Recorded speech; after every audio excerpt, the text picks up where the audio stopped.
Hey everyone, how's it going? For today's video, we're going to be taking an in-depth look at this very unique 2017 Ford Mustang GT. If you guys remember a while back, I filmed a yellow Focus ST that was decked out with upgrades from Ford Performance. Well, this Mustang is very similar to that. It has an exhaust, a tune, suspension work, short throw shifter, and more, so this is going to be a lot of fun. My goal for this video is to show you through the entire car and talk about what's different. A detailed pricing list of all of the features here can be found in the description box below. Of course, we'll take it on a thorough test drive as well, talk about performance, and get plenty of sound clips because this thing sounds awesome. So without further ado, let's go ahead and hop on in, start her up, and let her run. Of course, this one's finished in the iconic Grabber Blue and features a black leather interior with the optional Recaro bucket seats. Now these things are about a $1,500 option by themselves. Very, very supportive, and a little bit of expensive long-term comfort, but they're pretty nice. Whether you're a Ford, Dodge, or Chevy fan, pretty much everybody can agree the interior of these new Mustangs looks pretty cool. It's just the right amount of retro touches. Also, push-button ignition is standard across the board. Just keep the key fob within the interior. In this case, we have the manual, so we have to put down the clutch. The button will illuminate green, and at that point, you're ready to go.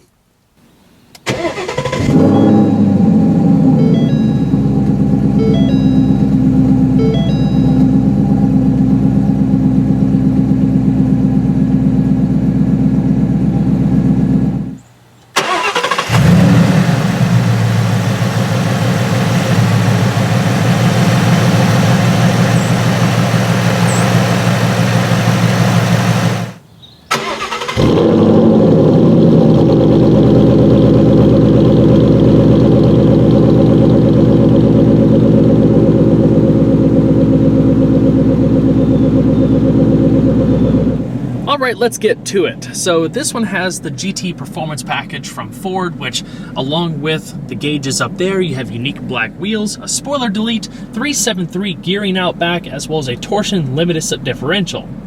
There's a bunch of other things included in the Performance Package, but I'll talk about all that in just a moment. The Ford Performance accessories shown here include a short throw shifter kit and a unique gloss black knob. I've never really been a fan of short throw shifters, but this is a pretty nice setup. It offers up a lot more feel than the standard shifter and is very, very precise. Plus, with the optional Power Pack 2, which I'll talk about in just a moment, you get a no-lift shift feature, so those short throws really come in handy.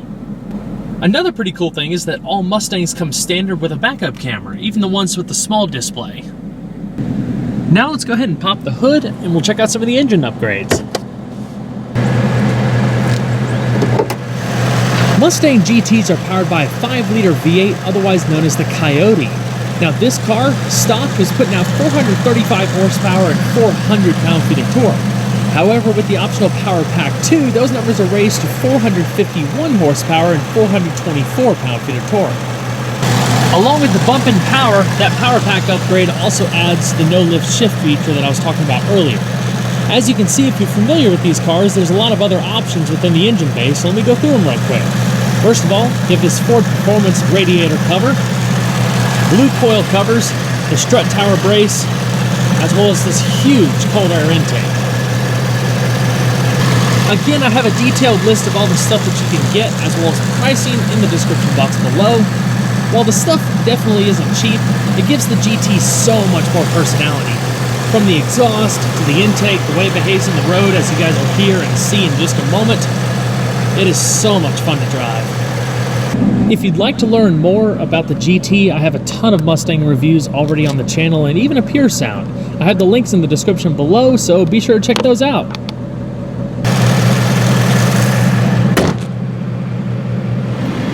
Since we're out here, let's go ahead and talk about one other thing that you guys have probably noticed already, and that this car is a tad lower. It's actually about an inch lower than a stock GT.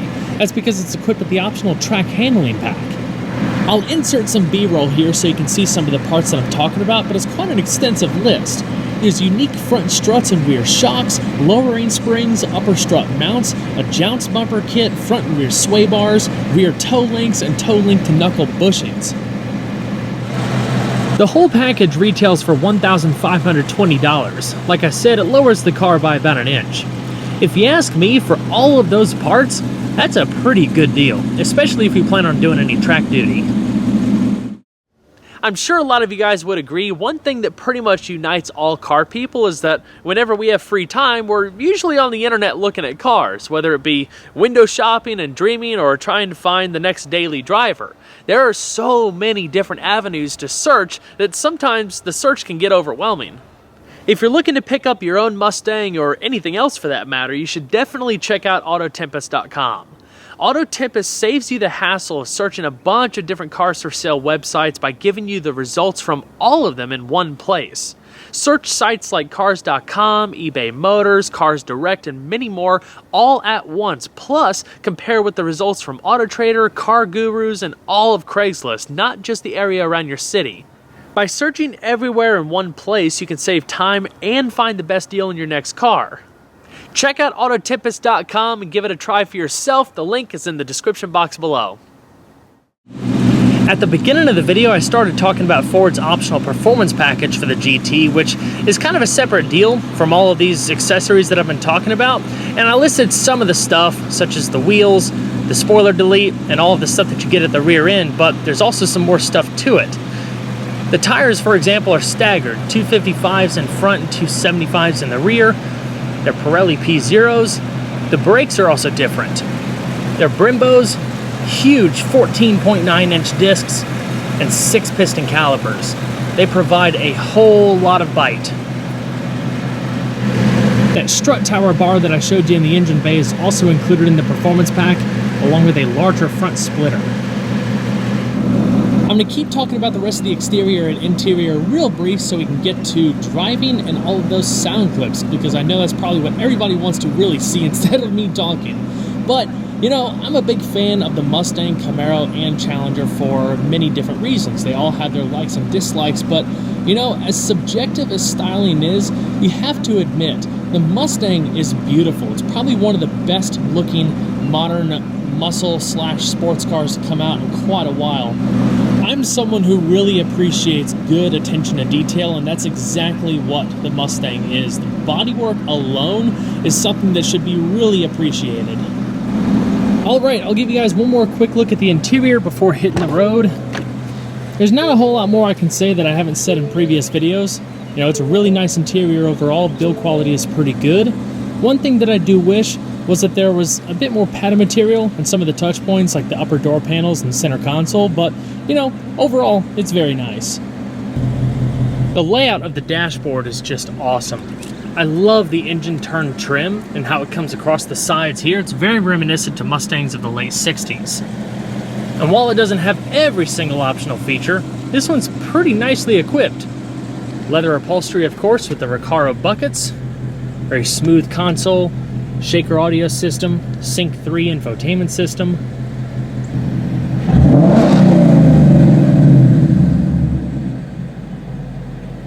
And my favorite thing, the bank of toggles across the center stack. Hazards, traction, steering firmness, and various drive modes. The biggest downside with the Mustang is that it's not a very practical car. The back seat is usable, but not for adults, probably best for car seats and children. They can be folded down to open up cargo space out back, which is also a little bit tall, but not too bad. Visibility is definitely better in this than the Challenger, but if you're looking for practicality, the Challenger is probably a good bet. The Camaro is pretty similar to the Mustang as far as its usability. Again, if you'd like to know more specifics, be sure to check out some of my Mustang reviews. They can be found in the description box below. Probably the hardest decision for me that I've been trying to figure out while filming this video is, you know, out of all of these different parts, how do you pick which ones to do if you're, you know, more so on a limited budget? I think for me, the two must-haves would be the track handling package and the exhaust. For one, this exhaust sounds absolutely insane.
I've driven a bunch of Mustangs over the last couple of years, and I can really tell the differences the suspension changes made in sharpening this thing up. It feels tight, very predictable. Rides a little bit firmer. You know, it's pretty much what you would expect. But it's not uncomfortable at all. Man, it's awesome.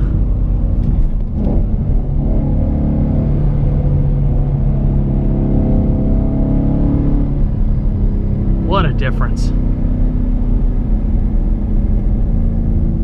Gotta hit this corner again. I mean, the steering feels more responsive. I mean, it's just... golly.